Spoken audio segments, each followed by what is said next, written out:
Matthew 12. Plucking grain on the Sabbath. At that time Jesus went through the grain fields on the Sabbath. His disciples were hungry, and they began to pluck ears of grain and to eat. But when the Pharisees saw it, they said to him, "Look, your disciples are doing what is not lawful to do on the Sabbath." He said to them, "Have you not read what David did, when he was hungry, and those who were with him, how he entered the house of God and ate the bread of the presence, which it was not lawful for him to eat nor for those who were with him, but only for the priests? Or have you not read in the law how on the Sabbath the priests in the temple profane the Sabbath, and are guiltless? I tell you, something greater than the temple is here. And if you had known what this means, I desire mercy, and not sacrifice, you would not have condemned the guiltless. For the Son of Man is Lord of the Sabbath." The man with a withered hand. And he went on from there, and entered their synagogue. And behold, there was a man with a withered hand. And they asked him, "Is it lawful to heal on the Sabbath?" so that they might accuse him. He said to them, "What man of you, if he has one sheep and it falls into a pit on the Sabbath, will not lay hold of it and lift it out? Of how much more value is a man than a sheep? So it is lawful to do good on the Sabbath." Then he said to the man, "Stretch out your hand." And the man stretched it out, and it was restored, whole like the other. But the Pharisees went out and took counsel against him, how to destroy him. God's chosen servant. Jesus, aware of this, withdrew from there. And many followed him, and he healed them all, and ordered them not to make him known. This was to fulfill what was spoken by the prophet Isaiah. "Behold, my servant whom I have chosen. My beloved with whom my soul is well pleased. I will put my spirit upon him. And he shall proclaim justice to the Gentiles. He will not wrangle or cry aloud. Nor will anyone hear his voice in the streets. He will not break a bruised reed, or quench a smoldering wick, till he brings justice to victory. And in his name will the Gentiles hope." Jesus and Beelzebul. Then a blind and dumb demoniac was brought to him, and he healed him, so that the dumb man spoke and saw. And all the people were amazed, and said, "Can this be the son of David?" But when the Pharisees heard it, they said, "It is only by Beelzebul, the prince of demons, that this man casts out demons." Knowing their thoughts, he said to them, "Every kingdom divided against itself is laid waste, and no city or house divided against itself will stand. And if Satan casts out Satan, he is divided against himself, how then will his kingdom stand? And if I cast out demons by Beelzebul, by whom do your sons cast them out? Therefore they shall be your judges. But if it is by the Spirit of God that I cast out demons, then the kingdom of God has come upon you. Or how can one enter a strong man's house and plunder his goods, unless he first binds the strong man? Then indeed he may plunder his house. He who is not with me is against me, and he who does not gather with me scatters. Therefore I tell you, every sin and blasphemy will be forgiven men, but the blasphemy against the Spirit will not be forgiven. And whoever says a word against the Son of Man will be forgiven, but whoever speaks against the Holy Spirit will not be forgiven, either in this age or in the age to come. A tree and its fruit. Either make the tree good, and its fruit good, or make the tree bad, and its fruit bad, for the tree is known by its fruit. You brood of vipers! How can you speak good, when you are evil? For out of the abundance of the heart the mouth speaks. The good man out of his good treasure brings forth good, and the evil man out of his evil treasure brings forth evil. I tell you, on the day of judgment men will render account for every careless word they utter, for by your words you will be justified, and by your words you will be condemned. The sign of Jonah. Then some of the scribes and Pharisees said to him, "Teacher, we wish to see a sign from you." But he answered them, "An evil and adulterous generation seeks for a sign, but no sign shall be given to it except the sign of the prophet Jonah. For as Jonah was 3 days and 3 nights in the belly of the whale, so will the Son of Man be 3 days and 3 nights in the heart of the earth. The men of Nineveh will arise at the judgment with this generation and condemn it, for they repented at the preaching of Jonah, and behold, something greater than Jonah is here. The queen of the south will arise at the judgment with this generation and condemn it, for she came from the ends of the earth to hear the wisdom of Solomon, and behold, something greater than Solomon is here. The return of the unclean spirit. When the unclean spirit has gone out of a man, he passes through waterless places seeking rest, but he finds none. Then he says, I will return to my house from which I came. And when he comes he finds it empty, swept, and put in order. Then he goes and brings with him 7 other spirits more evil than himself, and they enter and dwell there, and the last state of that man becomes worse than the first. So shall it be also with this evil generation.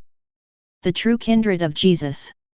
While he was still speaking to the people, behold, his mother and his brethren stood outside, asking to speak to him. But he replied to the man who told him, Who is my mother, and who are my brethren? And stretching out his hand toward his disciples, he said, Here are my mother and my brethren. For whoever does the will of my Father in heaven is my brother, and sister, and mother. Matthew 13. The parable of the sower. That same day Jesus went out of the house and sat beside the sea. And great crowds gathered about him, so that he got into a boat and sat there, and the whole crowd stood on the beach. And he told them many things in parables, saying, A sower went out to sow. And as he sowed, some seeds fell along the path, and the birds came and devoured them. Other seeds fell on rocky ground, where they had not much soil, and immediately they sprang up, since they had no depth of soil, but when the sun rose they were scorched, and since they had no root they withered away. Other seeds fell upon thorns, and the thorns grew up and choked them. Other seeds fell on good soil and brought forth grain, some 100-fold, some 60, some 30. He who has ears, let him hear. The purpose of the parables. Then the disciples came and said to him, Why do you speak to them in parables? And he answered them, To you it has been given to know the secrets of the kingdom of heaven, but to them it has not been given. For to him who has will more be given, and he will have abundance, but from him who has not, even what he has will be taken away. This is why I speak to them in parables, because seeing they do not see, and hearing they do not hear, nor do they understand. With them indeed is fulfilled the prophecy of Isaiah which says, You shall indeed hear but never understand. And you shall indeed see but never perceive. For this people's heart has grown dull. And their ears are heavy of hearing. And their eyes they have closed. Lest they should perceive with their eyes. And hear with their ears. And understand with their heart. And turn for me to heal them. But blessed are your eyes, for they see, and your ears, for they hear. Truly, I say to you, many prophets and righteous men longed to see what you see, and did not see it, and to hear what you hear, and did not hear it. The parable of the sower explained. Hear then the parable of the sower. When anyone hears the word of the kingdom and does not understand it, the evil one comes and snatches away what is sown in his heart. This is what was sown along the path. As for what was sown on rocky ground, this is he who hears the word and immediately receives it with joy, yet he has no root in himself, but endures for a while, and when tribulation or persecution arises on account of the word, immediately he falls away. As for what was sown among thorns, this is he who hears the word, but the cares of the world and the delight in riches choke the word, and it proves unfruitful. As for what was sown on good soil, this is he who hears the word and understands it, he indeed bears fruit, and yields, in one case 100-fold, in another 60, and in another 30. The parable of weeds among the wheat.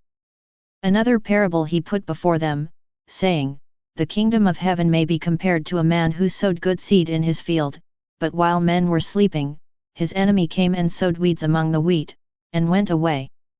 So when the plants came up and bore grain, then the weeds appeared also.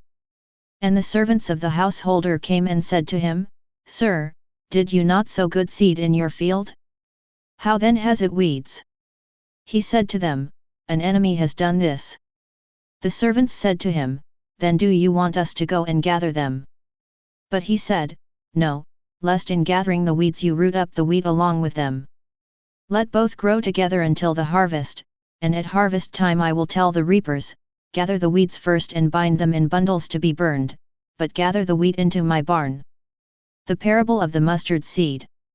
Another parable he put before them, saying, The kingdom of heaven is like a grain of mustard seed which a man took and sowed in his field. It is the smallest of all seeds, but when it has grown it is the greatest of shrubs and becomes a tree, so that the birds of the air come and make nests in its branches. The parable of the yeast. He told them another parable. The kingdom of heaven is like leaven which a woman took and hid in 3 measures of meal, till it was all leavened. The use of parables. All this Jesus said to the crowds in parables, indeed he said nothing to them without a parable. This was to fulfill what was spoken by the prophet. I will open my mouth in parables.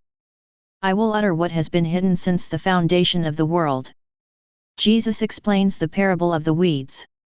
Then he left the crowds and went into the house. And his disciples came to him, saying, Explain to us the parable of the weeds of the field. He answered, He who sows the good seed is the Son of Man, the field is the world, and the good seed means the sons of the kingdom, the weeds are the sons of the evil one, and the enemy who sowed them is the devil. The harvest is the close of the age, and the reapers are angels. Just as the weeds are gathered and burned with fire, so will it be at the close of the age. The Son of Man will send his angels, and they will gather out of his kingdom all causes of sin and all evildoers, and throw them into the furnace of fire. There men will weep and gnash their teeth. Then the righteous will shine like the sun in the kingdom of their Father.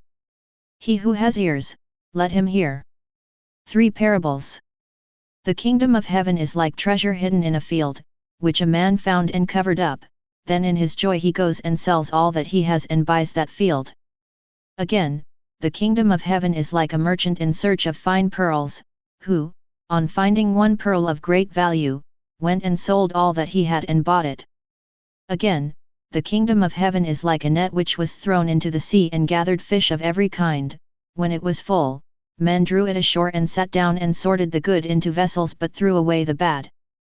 So it will be at the close of the age.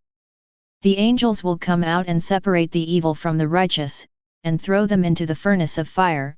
There men will weep and gnash their teeth. Treasures new and old. Have you understood all this?